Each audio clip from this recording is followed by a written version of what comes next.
Hello everybody, welcome to the channel. Today I'm gonna show you how to fix the Instagram lag problem. For that you have to follow my instructions very carefully. First of all, go to your settings and make sure your phone is up to date.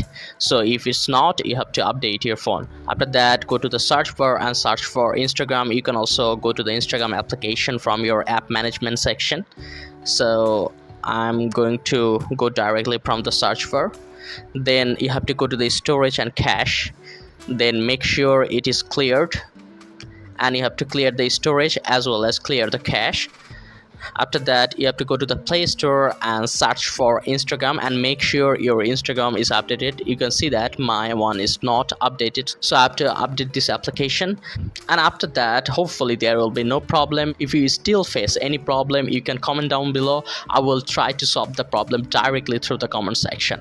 So that's all for today's video. If this tutorial helped you, like this video and don't forget to subscribe to my channel. See you in the next one.